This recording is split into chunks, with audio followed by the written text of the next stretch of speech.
took it from Pierre. This is a story of a political decision by the Government of Canada that resulted in a ruthless land grab. On March 2, 1972, the federal and Ontario governments jointly announced plans for a second Toronto International Airport and the new town of Cedarwood in Pickering Township. Then came an avalanche of protests from everywhere. In October, expropriation notices went out. People lost land that had been in the family for generations. Others took the money and ran. Others held their ground and fought. The battle lasted 3.5 years. People or planes used every weapon in their arsenal, from leak reports to legal briefs to street theater.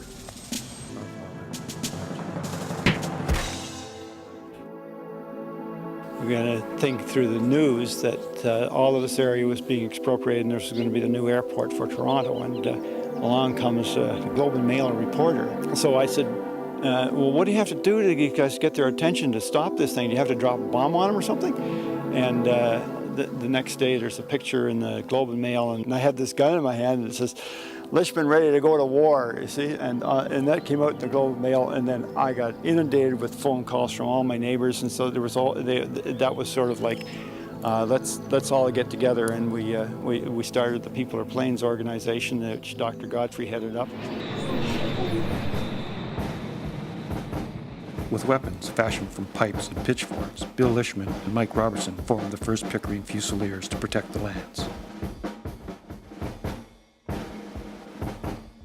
Lishman and Robertson stand guard over the new international gateway to Canada and demand passports. We did a funeral march on Queen's Park, and Paula made 50 black robes, so it was like an Ingmar Bergman scene.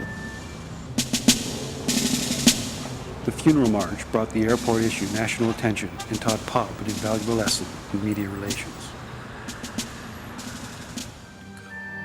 What he did was he got the media involved and he made it real. He put on plays, did street theater, and the hanging and those types of things really captured people's imagination. A couple of our members thought that might be going a little bit too far, but by then our tempers were really raising. You know, we were getting mad because the government was hitting with all sorts of crap. That's what it came down to. And we were beginning to react not quite as honorable citizens would react.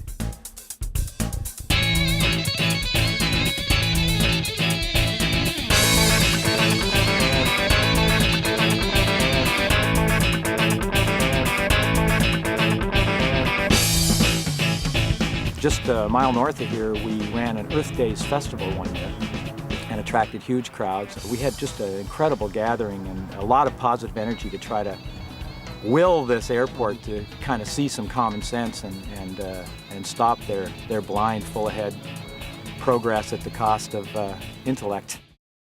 Marchand announces that construction will begin this year with only one runway instead of 4 originally planned, at a cost of $204 million. And the day before the deadline was over, we found out that Marchand was going to announce at the House of Commons that they were going to go ahead with the airport. We had no time to arrange any kind of an official protest.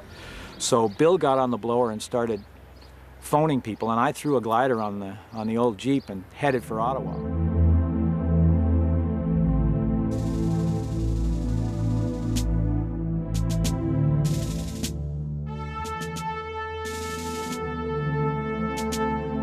I managed to tow a flight and circle the Peace Tower and land on the lawn beside the Eternal Flame. Because we had a rookie TV crew, they didn't have all kinds of polished questions for me. They just handed me the mic and I was able to say my bit and talk about how this land ought to be kept for what it's here for growing beautiful food.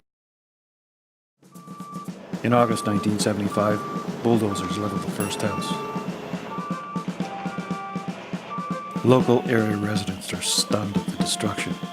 They visit the site, which is nothing more than a pile of rubble across the road from Ernie Crothers' farm. Ernie Crothers is the last holdout on federal land trying to save the farm that has been in his family for generations. Pop organizes a party at the farm. It is an emotional tribute to Ernie. The house is boarded up and Ernie moves out. That night, Ann Howes, Francis Moore, and Brenda Davies take up residence in Ernie Crothers' boarded-up house and defy the bulldozers. None of the women are directly affected by the expropriation, but feel compelled to make this last stand. I didn't know those women well, but they had fantastic energy and spirit. And I think that symbolically that was one of the big stands. On September 21st, 1975, 1,300 women pledged to lie down in front of the bulldozers to prevent the destruction of Ernie Crothers' farm. Federal security guards are put on standby alert, ready to close all public access to the construction area of the planned runway. The day of the announcement, I got up early and could hear the heavy equipment rolling. I thought, those, never mind, are gonna knock down another house. It's just so stupid, you know, the announcement's coming out today. So I jumped on Colonel, that was my horse, bareback, didn't even saddle him up, and rode out with my dog. And they were getting ready to hit a house. The backhoe had the thing elevated, and there was a big front end loader there. I rode in underneath, jumped off, and Sherman, my dog, and I ran inside. Anyway, he just kept knocking away at the house underneath. By the time the media got there and the suits arrived to tell them to stop, the house had been lost anyway. Within an hour of the announcement, the padlock gates to the site are opened by security guards, and anti-airport campaigners drive through from all directions, honking horns. That evening, 200 POP troops squeeze into 2 rooms in the farmhouse to cheer on their conquering general, Dr. Charles Godfrey. 3 years, 7 months, and 25 days after they began the fight, POP members have a victory party. Oh, we had a great party that night. Yeah.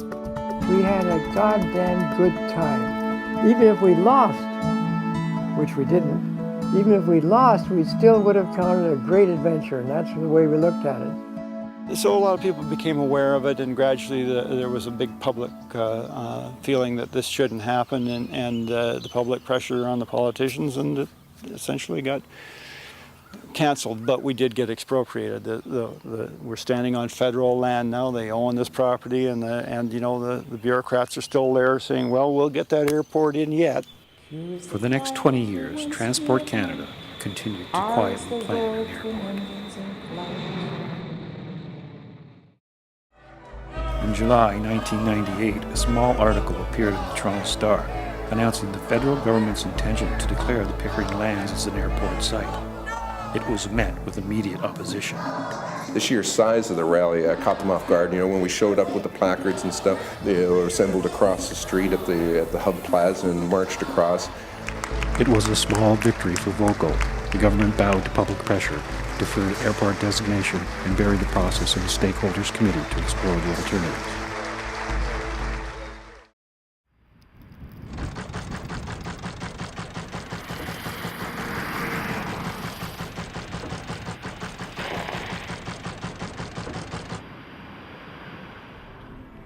We got the information that they were taking the bids for the destruction of 25 homes.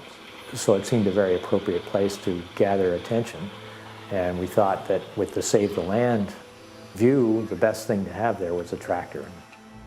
Instead of spending $500,000 to tear these places down, we could be saving them and earning money with them.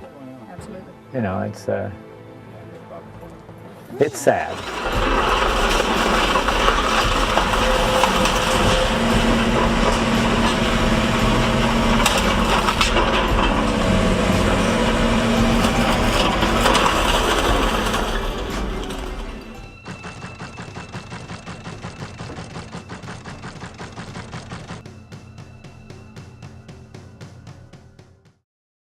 We seem determined in Southern Ontario to pave every ounce of farmland we've got, and Lord knows as we head into the next millennium, we don't need airports. We need fresh water, fresh food, and fresh air. That's what we need, and we have got, by sheer dumb luck, an enormous opportunity here for all those things right on the doorstep of the most populated area in Canada. And in the process, we will create a new paradigm. We will actually take advantage of this unbelievable and unlikely opportunity to create a land trust a huge urban park, organic farms. My goodness, the possibilities are endless. They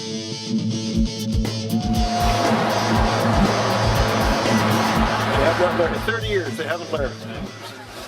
And what says that the opposition went away? We're still here. Our spirit lives on. We will prevail. Today, the citizens of Pickering continue the battle against the government of Canada to stop the airport and save the land.